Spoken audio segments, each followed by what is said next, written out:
Welcome to the Bald Brad Show.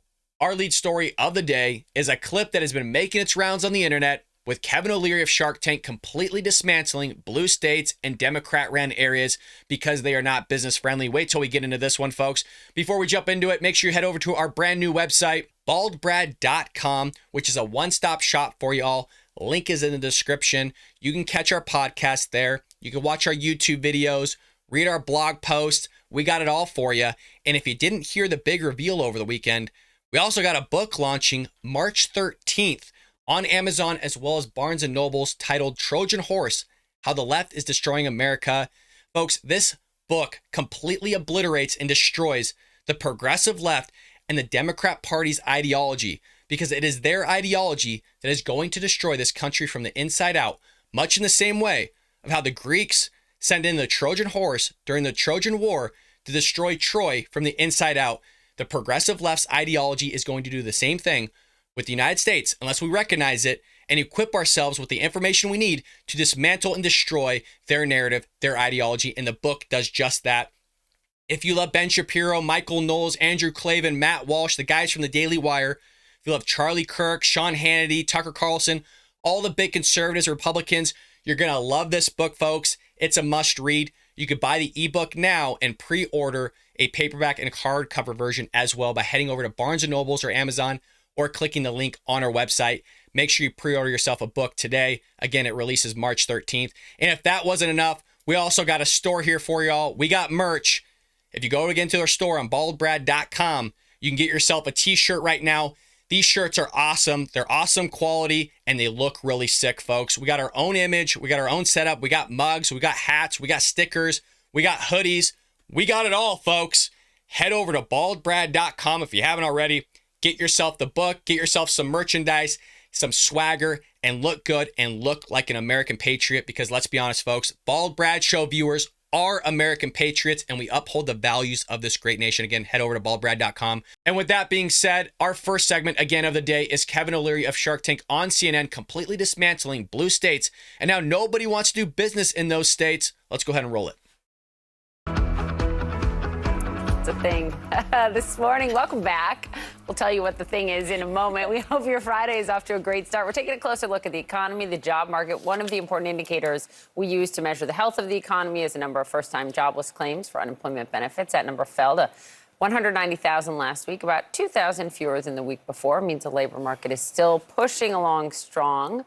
Makes 7 weeks straight of jobless claims under 200,000. So who better to chat about this and a lot more? Shark Tank's Kevin O'Leary has invested in more than 50 companies, employs about 1,500 people. All venture startups, average size about 30 employees.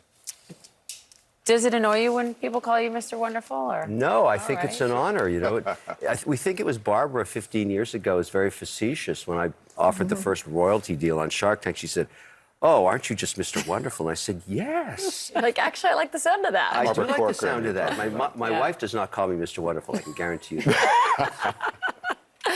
Okay, so let's just start with why on earth it's so hard to hire and keep good employees these days. Over the last 3 years, there's a new generation of worker, particularly in financial services and in technology around engineering, that has no intention of working in an office. They never have.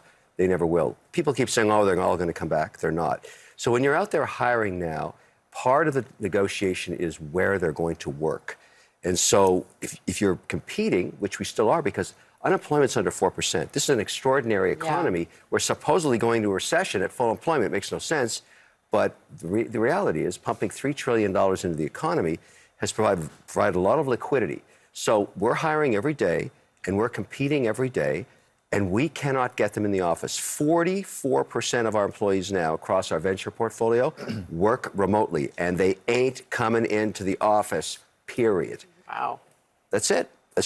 Now, I do want to pause it there because he makes a great point here, and you're going to kind of see this work environment change, I believe, over the next decade or two, not just with millennials, but also Gen Z. Now, there's been also studies out there of talking about just the work week condensing from 40 hours a week to possibly 35, or there's even been talks of 25-hour work weeks. And the reason why they're getting to that is because studies show that those that work 8-hour days which is the vast majority of Americans that obviously work full time, is that they're only working basically 2.5 hours. Like their productivity level is only 2.5 hours, give or take. And so one of the conversations is if you condense that level of work in terms of hours, is that people will be more productive. And that's why you've seen companies like Microsoft and others do the 4-day work week instead of the 5-day work week. And I think you're going to start seeing maybe more talk of that actually happening. And that's another incentive, which Kevin O'Leary is kind of referring to here of, hey, there's a lot of people looking for work and there's a lot of competition happening with employers. And so one of those ways that they can incentivize people of not just increasing their salary, but also, hey, we got a 3-day weekend, we got a 4-day work week. Why don't you come over and work for us? And by the way, you can work from home. You don't got to come into the office. So I 100% agree with him here. And you're going to see a lot of dynamic and a lot of shift here with corporations, I think, in the next decade. It's just the way it's going to be. How's that for productivity? I found that it hasn't changed anything because they don't know anything else. Some of them just got out of college and started working out of their homes. Again, talking those that just got out of college, millennials, Gen Z. But again, from what I've heard and what I've seen in the studies, the productivity level has actually increased if you decrease the days of work. But that's not what he's talking about here. He's just talking about working remotely. So my study that I'm referring to is not just working remotely, but condensing that work week from 5 days to 4 days. Never worked in an office. Basically, what it changes is it's project management. You say to somebody, look, you got to get this done by next Friday at noon. You don't really care when they do it. And they're not working 9 to 5, as long as it gets done. So it changes the way you manage these companies. You're now project management on everything. It's not 9 to 5.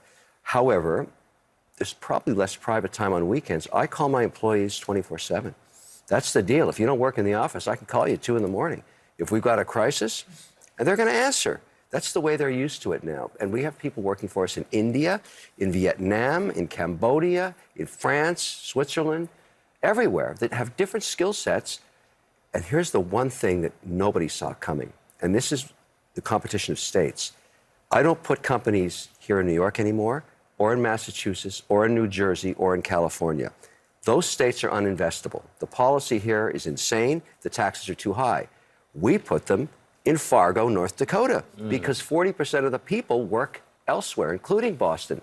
So I was, a bit of a debate with Elizabeth Warren about this, but I say, look, Senator, we've got to move the companies out of your state because you're not investable anymore. You're punishing people if they're successful. You overtax them. You hit them with a super tax. New Jersey, what a mess. New York, uninvestable. And Wait, California. why is New York uninvestable? Try and do a project in New York. I mean, the regulations just alone in a lot of these states, it's just absolutely asinine. And I think one of the main sectors that you can look at for something that he's talking about here, granted, he could be talking about tech or something else, but look at California, look at Los Angeles. They used to be the filming capital of the entire world. And now a lot of places just go out somewhere else. They'll go to Georgia, New Mexico. Heck, a lot of filming is in Toronto, Canada. They're getting tax incentives to go there. So rather than giving the people tax credits, at least benefiting somewhat of the tax of all the business that's been going on with the filming industry, now everybody's just going to different states. And that's kind of what Kevin O'Leary's talking about here. If people are just going to take their business elsewhere, especially with the type of technology we have nowadays. You're not beholden to a specific state. You can do business in North Dakota, like he mentioned, and still do business technically in California and just reap the reward of it. Or have your business go somewhere else and have people just work remotely. So you have to now compete on a state level to have businesses now come to your state. But what we're seeing is mass amount of exodus here, not just from people moving to different states like red states, but also businesses as well. And we'll get that into the second half of our segment where we talk about not just Walgreens, but heck, Starbucks, Walmart's out as well. Wait till we get into that one, folks. But let's continue with Kevin O'Leary here. Try and build a data. Yeah, I'm asking, Don's point, is it beyond the taxes? Oh, the regulatory environment is punitive. I had a project in upstate New York behind the grid in Niagara Falls for electricity, a global data center we were building. Eventually, it got so bad with the politicians in the local region and the state policy, we moved it to Norway and all the jobs. Wow. Norway has it now. Thousands of jobs coming out of that. I mean, that's New York, uninvestable. Sorry, don't shoot the messenger, just telling you the way it is. Yeah, that's it. You think that you would take that information and go, man, what can we change? Talk to the business owners. What would you like to see? But they don't want to do that. They want to continually push certain Democrat policies that are asinine, that are hurting business owners. They want to increase minimum wage because, it's not a living wage. What does that mean, a living wage? Everybody that even watches the Bald Brad Show has a different standard of living. All of us do. So when you come into a business and go, hey, you know what? My standard of living's $40,000 a year, and you got another guy that's standard of living is $90,000 a year, You can't equate the two and just offer people $15 an hour. You have to have some sort of competition, but what the federal government doesn't get is that there's different standards of living in different states, but they want to push a federal minimum wage. They want to increase it to $15, $16 an hour and do all these crazy things. And all it's going to do is it's going to pass down ultimately to the customer. And the customer doesn't want to pay $20 for a burrito, doesn't want to see somebody getting paid $24 an hour to scoop food onto a plate because there's no skill involved into that. And so what you're going to see is a lot of businesses fleeing, going to other states or automating things. And it's just terrible to do business in. I'll even go back to my auditing days. It's been a lot of years since I've been an auditor, almost 8 years at this point. And I remember going in and having to do inventory, and you would tour the manufacturing facilities with whether you're doing clean energy, construction, or whatever it may be, manufacturing, doesn't matter. And a lot of times what I would see is that these companies are complaining about just the regulations that they would have to follow. And I could specifically remember one where I'm touring this facility of these emission caps that they'd have to put on top. And the state of California, the federal government mandated that because it helps burn off the whatever emissions that were coming from it to allow it to make it purify and a little bit cleaner than what it was previously. And they said it's so tough just to keep up with these regulations and they're hurting. And it was our job to kind of go through the financials, go through the statements to kind of figure out, hey, what can we move along? What can we do to consult them better, to maybe advance where that the revenue may be, whatever it was. I mean, we're talking 8 years ago, almost a decade now at this point. But I 100% agree. People are leaving California, New York, and all these leftist ran areas because they don't want to do business in there because all the regulation and red tape that they're having to do. And if you want to look at another sector on top of that, look what Joe Biden's saying about the fossil fuel industry. So they don't want to do business like this because they're pushing all this environmental stuff, regulation, yada, yada, yada. Festival. Some pushback from our elected officials in New York on that. I was just going to say Kathy Hochul. Yeah, but I'll debate them any time of the day you want. we would love to set that up. Particularly I'd watch AOC, that. she's great at killing jobs. She kills jobs by the thousands. You know, another New Jersey problem. Where did Amazon take their jobs? They took them away from her. She threatened to sue them if they created jobs. I mean, this is a reality. This is a reality that the business... There's a little more to it, but let's not relitigate that. You know, There's not much to it. You see, these people don't get it. They literally don't get it. They're Democrats. They're progressive left. They're one of those. I'm telling you, none of these people on that stage, other than Kevin O'Leary, none of these people on that stage are Republicans or conservatives. Maybe Kevin O'Leary is or isn't. I have no idea. They're all Democrat. I'm almost positive. That's just the way they're talking. Either that or they're really not business friendly. Well, there's more to that. No, not really. Not really. I mean, you could literally pick a company. Walmart just moved out of Portland, Oregon. We'll get to that in a moment. You literally have Starbucks doing the same thing, removing 16 stores from all Democrat-ran areas. So explain that one to me. But they don't want to do it. Well, there's more to it. Elon Musk is out of the state of California doing business now in Texas and other places. So, I mean, it's business after business after business. What are you going to just say, well, you know, cherry pick this, cherry pick that, cherry pick this? No, it's not a buffet, lady. You don't just get to choose what you like and keep aside all the other things. The Democrats suck, just completely shellac doing any sort of business in those states. sorry, just telling the truth. He's saying what a lot of people are saying, especially what happened with that Amazon thing here in New York. Just real quickly, but I don't want to hog the conversation, but what was Elizabeth Warren's response when you said that to her? Look, I have a lot of respect for her because it's okay to have a debate about politics, but not policy. When you have punitive policy, you're making a mistake. And I want to just put up my hand and say, I don't agree, Senator, with your policy. I respect you as a politician, a very successful one. You know, she's very successful, and that's the state where I grew my kids. I mean, our family grew up in Boston, Massachusetts. We left there to move to Florida like everybody else is because it's such a tough place to... You know, this is a tough message. People really are critical about this, but somebody has to call it out because this is a competition of states now, and we don't put money there anymore. We put it in other places, and jobs are created elsewhere. Over time, this is going to diminish New Jersey, diminish New York, diminish Massachusetts, and California out of business. Out of business. El Morte. No business there. You can't do business there. I don't know what that place is going to turn into. Maybe a tourist zone, but no business. Imagine San Francisco. You can't even walk at night out in the street. Sorry. Talk about what's happening, though. You know, look, there's a little bit more to it, but I mean, he hit it right on. And I live in the state of California. There's people fleeing left and right. Absolutely right. There's places even in Southern California where I live that you can't even walk down the street anymore without being mugged.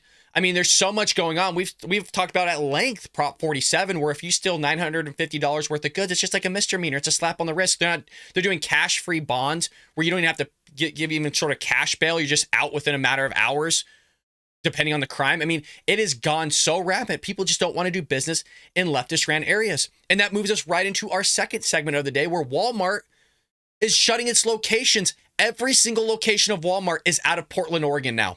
They're fleeing. They're done with it. And why? Because of the crime.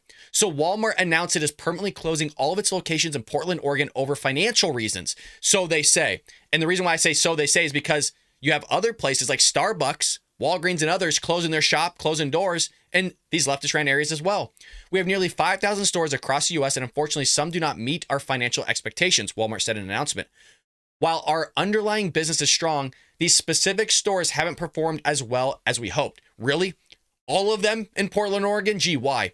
Both Walmart locations at Hayden Meadows and Eastport Plaza will officially close on March 24th. The employees at those locations will have options to transfer basically outside the city. Pharmacy staff will work with customers on transferring their prescriptions to nearby Walmarts.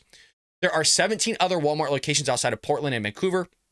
A total of 580 employees will be affected by these closures. And they said this, quote, "We are grateful to our customers who have given us the privilege of serving them at our Hayden Meadows and Eastport Plaza locations."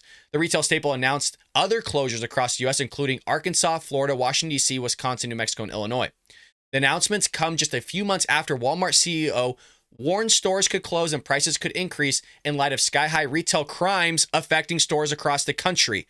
So just because they announced, oh, well, we're having some financial difficulties, in a sense, what that's really saying behind closed doors of what they don't want to sit there and push out there because they don't want the backlash is it's all due to high retail crimes. Quote, "Theft is an issue. It's higher than what it has historically been," said the CEO in December. He added that prices will be higher and or stores will close if authorities don't crack down on prosecuting shoplifting crimes. People don't want to deal with it. And this is as old as it's ever been, folks. It's such an economic fallacy that, oh, well, people are just going to want to actually move their businesses into high crime areas. That's why when you see low income areas and there's not much policing, you don't have businesses wanting to start up there. And that's why you're going to carve out certain cities that we've seen over time is because people don't want to take on that risk of having to pay for security, possibility of insurance, the insurance that you need with the stolen goods or whatever is going to happen. People don't want to be incentivized, or how are you going to incentivize a business of starting up in a freaking high crime area? People are going to get the hell out of there. They'll go somewhere else. So this is again, goes back where the Democrats suck at everything. They don't know how to run anything. That's why you see all these businesses fleeing and going to red states. And so like Kevin O'Leary said from Shark Tank on CNN there in our first segment, they'll just go elsewhere. It's a competition between states. It's so easy to move nowadays. You don't even have to move in some situations. You could actually just work remotely from one state to another state and never have to leave your house. Quote, "We do a thorough review of how a store performs and weigh many factors before making the difficult decision to close a facility.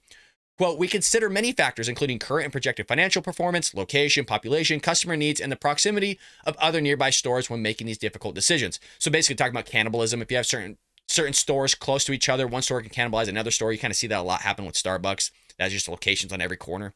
Our focus right now is taking care of our associates during the transition and working with our customers to transition their pharmacy and other shopping needs to nearby stores. Walmart's announcement comes after other stores in Portland have closed, many of which cited crime specifically. So again, it's so amazing to me how like the PR of this is like, well, it's just for financial reasons. No. It's because, again, the crime. It's because of the crime. And if you even want to go a step further, Democrat policies.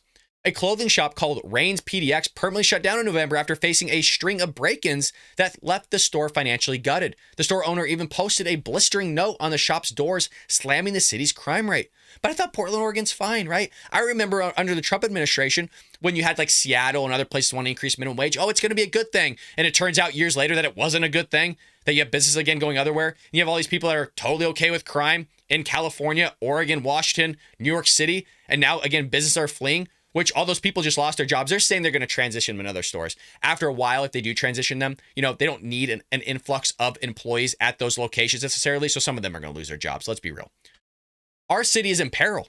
A printed note posted on Rain's PDX store read, "Small businesses and large cannot sustain doing business in our city's current state. We have no protection or recourse against the criminal behavior that goes unpunished." Like I just said, it happens in California. "Do not be fooled into thinking that insurance companies cover losses. We have sustained 15 break-ins. We have not received any financial reimbursement since the 3rd. 15 break-ins. What?" Again, Democrat ran areas. A Portland Nike store also shut last year. Again, Nike, remember the whole Colin Kaepernick fiasco? and how they supported him. And now, he said he was a slave and, making tons of money off all this stuff and all this idiotic stuff. Nike is as left as they come. And even they closed their store last year following rampant shoplifting incidents, while a Cracker Barrel abruptly shut down last year as well with employees citing security issues. So it's not all financial. I mean, part of it is because there's a financial risk involved in all this of people just stealing your crap and breaking stuff left and right. Well, as I mentioned, look, it's not just all those stores we just listed out. You also have Starbucks CEO saying liberal cities don't fight crime. This is Starbucks. Remember when Starbucks had that whole suit and they were saying they're racist and now they made all their employees go through this whole discrimination training. They didn't do anything. Well, the coffee tyrant Starbucks announced last week, so this is from July 17th of 2022, that it's shutting 16 U.S. stores this month, including 6 in Los Angeles, citing safety concerns, and the corporation put it, challenging incidences is what it was called, at these locations that made it too dangerous to continue doing business. It's pretty clear what Starbucks meant, especially since the announcement coincided with the company's memo to employees informing them that their updated training will soon include how to de-escalate situations, active shooter training. But in case anyone had any lingering doubt, CEO spelled out an extra slowly last Wednesday, stating that the major American cities, the lib ones, and the governments that manage them are letting crime run amok, restraining trade and making communities increasingly dangerous. Here's the quote. I must say, in my view of the local, state, and federal level, these governments across the country, Democrat-ran areas, by the way, and leaders, mayors, and governors, city councils have abdicated their responsibility in fighting crime and addressing mental health. So again, they're going to leave out the fact that it's all Democrat. You see this constantly. We also saw this with the Associated Press during the press briefing on Friday, where it kept talking about these urban cities and just how these urban cities aren't friendly with doing certain things like, prosecuting crime. And we're talking about the sentencing laws that Joe Biden was going to veto and then he was going to pass into law. Well, again, it's Democrat-ran areas. Let's just be clear on this. And we've also talked about how The View would sit there and underskirt that there's Democrat-ran cities that have these high crime rates. They go, oh, well, it's red states that have an increase in crime. And so we called their bluff because it was the Democrat-ran cities in those red states that had massive crime. And you're literally seeing all of it right now. It's not like I'm reading from a conservative website. I mean, this is literally the Los Angeles Times. So it's unbelievable. And then you have Kevin O'Leary of Shark Tank on CNN saying these places, all Democrat, by the way, are terrible to do business in. And then he gives you a prime example of how Amazon had the possibility of being sued by AOC in her state. And so they go, well, screw it. We'll go somewhere else then. And then you have the host going, well, there's more to it. Can you sit there and just split more hairs, lady? Can you not understand the big picture? It totally reminds me of scripture, how it's like, look, you're so focused on the gnats around you, but there's a camel standing right in front of you. You're so focused on all these little things and all these tiny bits of pieces regarding why businesses leave, rather than just looking at the fact that Democrats suck at everything. Literally everything. You don't have to look any further than Joe Biden in office on how he sucks at literally everything. He's done a couple good things, okay? Again, you could always pick out the gnats. The camel standing right in front of you, him being deranged, him fighting with this teleprompter, him hitting a golf ball backwards, literally falling up a flight of stairs multiple times, falling off his bike, okay? Getting lost multiple times. How many times do we have to see the Secret Service hurdle and shudder him around like he's a piece of cattle? Literally the Easter Bunny had to chauffeur him around. He doesn't take questions. We're still waiting for him 2 years later to stand on the podium, the same podium that Jen Psaki and Karine Jean-Pierre stood on, and answer unvetted questions. He still won't do it. And when he does answer questions, nobody can understand what the hell he's talking about because he's fumbling through his words. He's falling asleep on a 60-minute interview. It's time and time again. The Democrats don't know what they're doing. They're not business friendly. They increase regulations. They're pushing through ESG scores that are basically going to stop you from getting loans, getting certain mortgages, right? I mean, it's thing after thing after thing. They're not business friendly, but at the end of the day, they're going to say they're business friendly. Oh, well, we want you to be here. Nobody wants to do business in your state because your state sucks. That's why they're all going to Florida and Texas. That's why they're going to red states, because they're business friendly. We want to get rid of the red tape. We want them to flourish. We want them to do well, regardless of race, by the way, regardless of race. So this is what they're going to push. They're going to say all this hubbub that Democrat-ran cities are the best, low crime, let's increase the wages, like what we're doing for these people, diversity this, equity this, inclusion this and that. At the end of the day, It's Democrat-ran areas that suck. It's Republican-ran areas that are the best. Let me know what you think about this one today, folks. A little bit of a shorter show, but please head over to baldbrad.com. Check out our book that's releasing March 13th titled Trojan Horse, How the Left is Destroying America. It completely destroys and shellacks the Democrat Party and the progressive left's narrative. And it's the progressive left's narrative that's going to destroy this country from the inside out, folks. It's a phenomenal book. It comes out again March 13th. You can pre-order your copy today. And also check out our merch. We got awesome shirts, hats, mugs, folks. We're always drinking coffee. We got the morning show. It's early in the morning here. Grab yourself a mug. And lastly, check out the Join tab, folks. $4.99 a month. You can join us here at the Bald Brad Show. Support conservative thought and ideas getting out there to new viewers, just like we did today, where, again, Democrats suck at everything, but we got to get the word out there to everybody that there's other options out there, like Republicans and conservatives, their states, their businesses. Let's support those. And you got one right here that you can support as well. Folks, I will see you tomorrow here on the Bald Brad Show.